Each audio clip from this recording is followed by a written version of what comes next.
ঈসা আলাইহিস সালাম বললেন, আল্লাহ, দুনিয়াতে মানুষ যায় মরার জন্য, কিন্তু আমার তো মৃত্যু হলো না।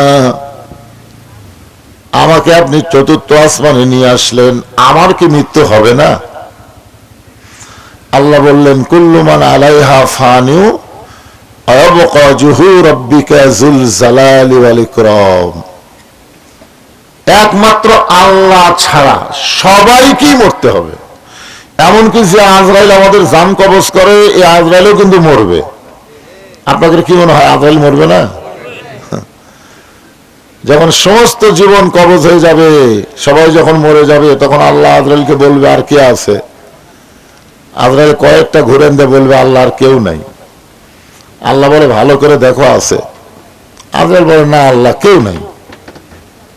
আল্লাহ কয়ে, আছে, ভালো করে দেখো। করছে, না, আল্লাহ কেউ নাই। তাহলে তুই?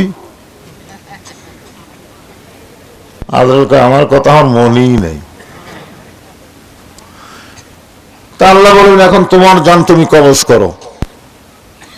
ওই সময় আজরাইল একটা চিৎকার দিবে, আল্লাহ, আগে যদি জানতাম যে আমার জান আমারে কবজ করা লাগবে, তাহলে এই দায়িত্ব আমি নিতামই না।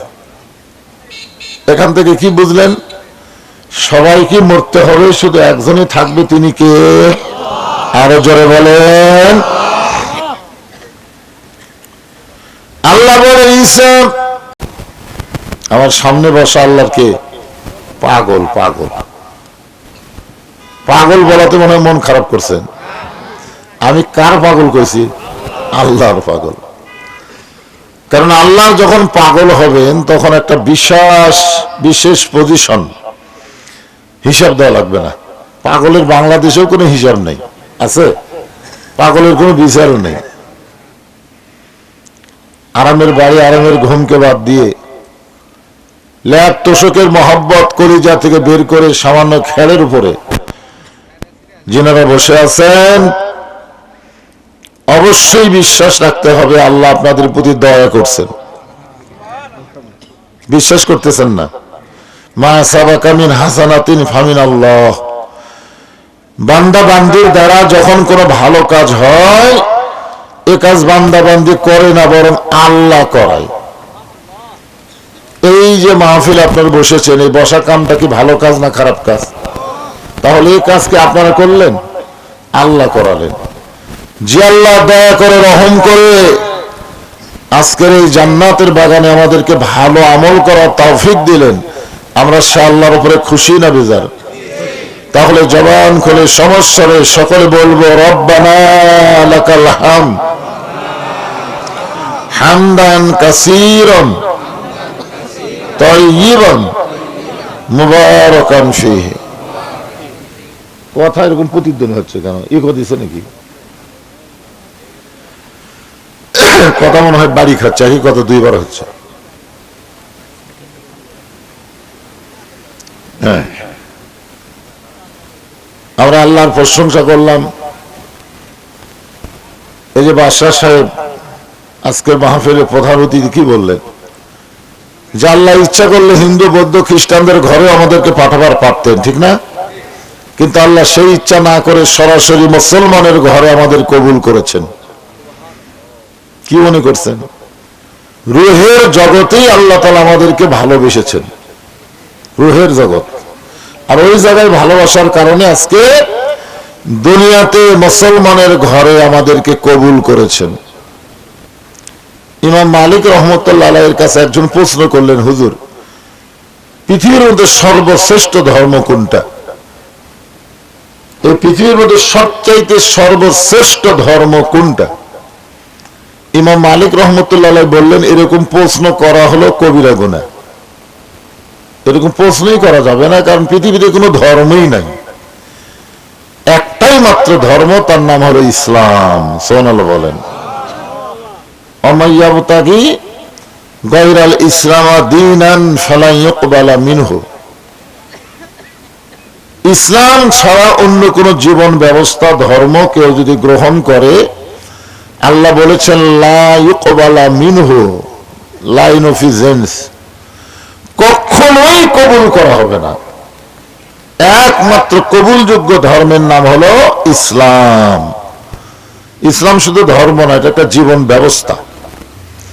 আমরা সেই ইসলামের মধ্যে আল্লাহ আমাদের পছন্দ করেছেন, খুশি না বেজার? আল্লাহ তাআলা আমাদেরকে বিশ্ব নবীর উম্মত হিসাবে কবুল করেছেন। বিশ্ব নবী বোঝেন, যে নবীর উম্মত হওয়ার মধ্যে কতটুকু লাভ। এই দুনিয়া থেকে আল্লাহ তাআলা যখন ঈসা আলাইহিস সালামকে চতুর্থ আসমানে নিয়ে গেলেন, ঈসা আলাইহিস সালাম কিন্তু এখনো জীবিত আছে। কোথায় আছে? চতুর্থ আসমানে। যেরকম কোথায়? তো আল্লাহ যখন নিয়ে গেলেন ঈসা আলাইহিস সালামকে দুনিয়া থেকে, তখন ঈসা আলাইহিস সালাম বললেন, আল্লাহ মানুষ দুনিয়াতে মরার জন্য যায়। এটা কিন্তু খুবই গুরুত্বপূর্ণ কথা। আমরা দুনিয়াতে এসেছি বাঁচার জন্য না মরার জন্য? এই কথাটা সবাই স্বীকার করেন। বাঁচার জন্য না মরার জন্য? কয় না রে। আপনি মনে হয় বাঁচবেন নাকি? দুনিয়াতে আল্লাহ পাঠাইছে মরার জন্য। এই দুনিয়া থেকে যখন নিয়ে যাবে একটা জায়গায় আমাদেরকে রাখবে, সেখানে আর কোনো মৃত্যু থাকবে না। থাকবে? বাল তুসিরুনাল হায়াতাদ দুনিয়া ওয়াল আখিরাতু খায়রুন ওয়া আবকা। ঈসা আলাইহিস সালাম বললেন, আল্লাহ এই মৃত্যুটাকে চতুর্থ আসমানে হবে না দুনিয়ায় হবে? আল্লাহ বললেন, আবার তোমাকে দুনিয়াতে প্রেরণ করা হবে। ঈসা আলাইহিস সালাম বললেন, আবার কবে নবী করে দুনিয়াতে প্রেরণ করবেন? আল্লাহ বলেন, নবী করে না, বিশ্ব নবীর উম্মত করে তোমাকে দুনিয়াতে প্রেরণ করা হবে। ঈসা নবী আমাদের নবীর উম্মত হওয়ার কথা শুনেই এক নিয়তে 4 রাকাত নামাজ পড়ছে। কয় রাকাত? আল্লাহ বলে, ঈসা কিসের নামাজ? বলে, আল্লাহ নবী হয়ে আমি তেমন খুশি হতে পারিনি, কিন্তু বিশ্ব নবীর উম্মত হওয়ার কথা শুনেই শুকরিয়াতান আমি 4 রাকাত নামাজ আদায় করে দিলাম। কারণ নবী হওয়ার চাইতে বিশ্ব নবীর উম্মত হওয়া আমার কাছে কোটি কোটি গুণ সম্মানী। যেরকম সুবহানাল্লাহ। এখন চিন্তা করেন, বিশ্ব নবীর উম্মত হওয়াটা আমাদের লাভ না লস? সেরকম তো মনে হয় মুখে মুখে, নাকি? তাহলে আমার সঙ্গে সকলে একটু বলবেন, নবী না হয়ে দুনিয়ার না হয়ে ফেরেশতা আল্লাহর হয়েছি উম্মত আপনার, তার তরে শুকর। এটা শোনার জন্য আমি স্টপ দিলাম। আপনারা এখন এই হাজারের মধ্যে আছেন। আপনারা বলেন তো, এই যে গজলটা যখন লেখছে তখন মানুষ হাজারের উপরে হিসাবই জানতো না। তখনকার লোক কি মিলিয়ন বিলিয়ন এগুলো হিসাব জানতো? আমার দাদা দাদি আমি দেখছি ছোটবেলায় খালি 20 হিসাব করছে। 20, 1 কোটি, 2 কোটি, 3 কোটি। 20 তো বোঝেন, 20, এই 20 পর্যন্ত হিসাব জানে। তারপরে আবার নতুন করে 20, আবার নতুন করে 20। তখনকার লোকেরা 100 হিসাব জানতো না। আর ওই সময় করেছে 1000 বার, আর এখনো বলে 1000 বারই আছে। যেটা আমরা সবচেয়ে বেশি জানি সেটা হলো কোটি। ঠিক কিনা বলেন? কোটি বার এটা বেশি জানেন না যে কোটি। এই জন্য সকলে বলেন, তার তরে শুকর কোটি বার আলহামদুলিল্লাহ, মাশাআল্লাহ।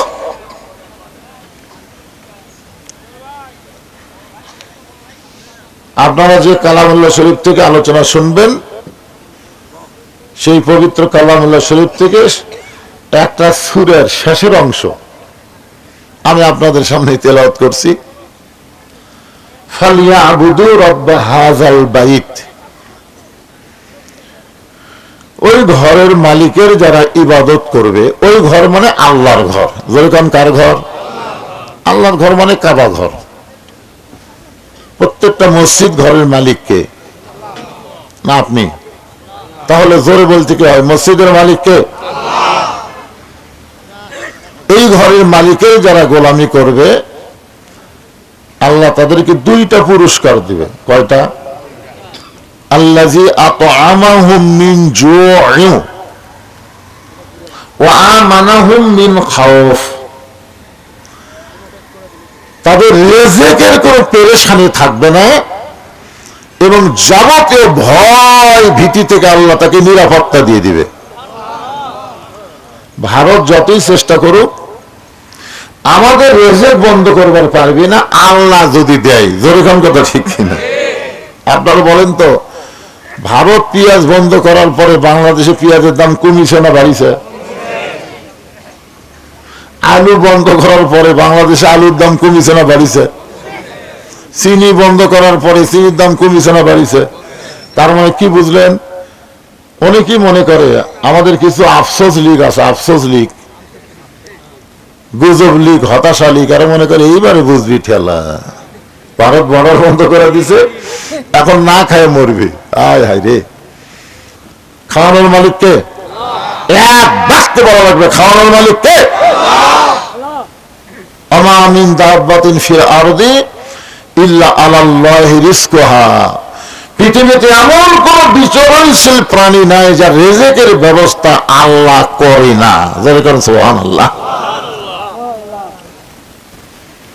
তাহলে ওই ঘরের মালিক আল্লাহ, ওই আল্লাহর ইবাদত মানে এক নম্বর ইবাদতের নাম হলো নামাজ।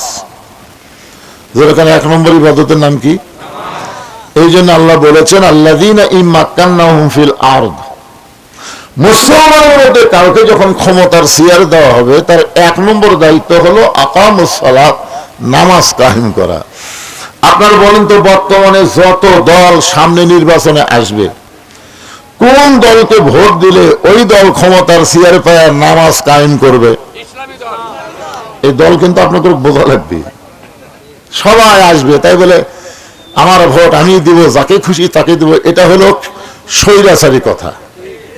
আমার ভোট আমি দিব, দেখে শুনে বুঝে দিব। যেরকম কথা ঠিক কিনা? যাকে খুশি তাকে আপনি দিতে পারেন না। আপনি যদি মুসলমানের বাচ্চা মুসলমান হন, আপনার ইচ্ছা মতো ভোট দিতে পারবেন না, আল্লাহর ইচ্ছা মতো দেওয়া লাগবে। যেরকম কথা বলেন। এই স্বৈরাচারী কথা কে শিখাইছে? তাহলে আপনি বাসত চড়েন, সেটা জানলাতে হাত বার করে বলবেন আমার হাত আমি রাখবো, যেখানে খুশি সেখানে রাখবো। এইটা জানলাতে হাত বার করে দেন তো দেখি কত বড় বড়। শেরপুর পাওয়ার আগে হাসপাতাল যাওয়া লাগবে। যেরকম কথা ঠিক কিনা? একটা স্লোগান মারলো আর আপনার সমানে হো হো মারা দিলেন। ইন্নাল্লাহা ইয়ামুরুকুম আন তুআদ্দুল আমানাতি ইলা আহলিহা ওয়া ইযা হাকামতুম বাইনান নাস আন তাহকুমু বিল আদল। আল্লাহু আকবার। তাহলে এক নম্বর নামাজ। যেরকম এক নম্বর কি? আল্লাহর ইবাদতের মধ্যে এক নম্বর হলো নামাজ। 5 ওয়াক্ত নামাজের ভিতরে আবার সবচাইতে গুরুত্বপূর্ণ নামাজ হলো ফজরের নামাজ। খুব খেয়াল করবেন, আপনাদের কোন নামাজ বেশি মিস যায়? এটাই তো গুরুত্বপূর্ণ। ফজরের নামাজ কেউ যদি বাড়িতে পড়ে তাও মুনাফিক। দেখছেন, আপনি যদি ফজর নামাজ বাড়ির ল্যাপট থেকে বাইরে হয়ে কোনো মধ্যে পানি গরম করে উজু করে ওরে বাবারে করে কাছেই যদি ঢক ঢক করে মারেন, রাসূল বলেছেন মুনাফিক ছাড়া ফজরের নামাজ জামাত মিস করে না। তাহলে ফজরের নামাজ কোথায় পড়া লাগবে? জামাতে, মসজিদে পড়া লাগবে। নবী হলেন ইমাম, সাহাবীরা মুসল্লি। 2 ওয়াক্ত নামাজের পরে আল্লাহ নবীর সাহাবীর দিকে মুখ ঘুরে বসতেন। 2 ওয়াক্ত নামাজের পর কয় ওয়াক্ত? যে নামাজের পরে কোনো সুন্নত নাই, নফল নাই। এই 3 ওয়াক্ত নামাজের পরে কিন্তু সুন্নত নফল আছে, আছে না নাই? জোহরের পরে সুন্নত নফল আছে না নাই? মাগরিবের পরে আছে না নাই? এশার পরে আছে না নাই? কিন্তু ফজরের পরে, আসরের পরে নাই কেন? আপনার বলেন তো, 3 ওয়াক্তর পরে আছে, এই 2 ওয়াক্তর পরে নাই কেন? না জানলে কবেন জানি না। এই জানি না করলে তো জানবার পারবেন, ঠিক কিনা বলেন? হ্যাঁ,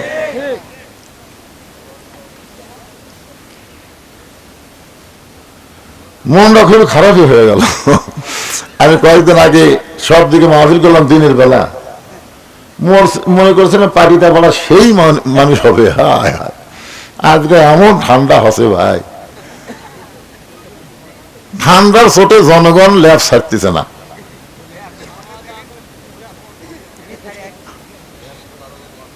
আরে এবারে বারা কে ঘুর ঘুর করে রে, ভিতরে আয় বা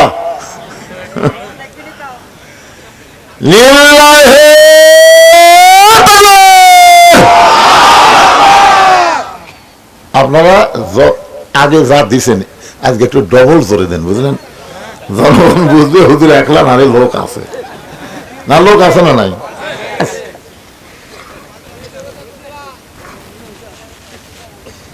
গলা খাকারে দেন। লিল্লাহি তাকবীর, আল কোরআনের আলো সংসদে জালো,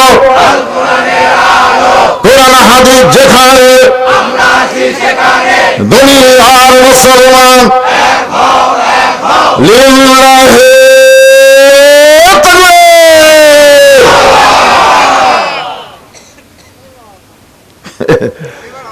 শীত কমতেছে না? ইনশাল্লাহ কমা যাবে।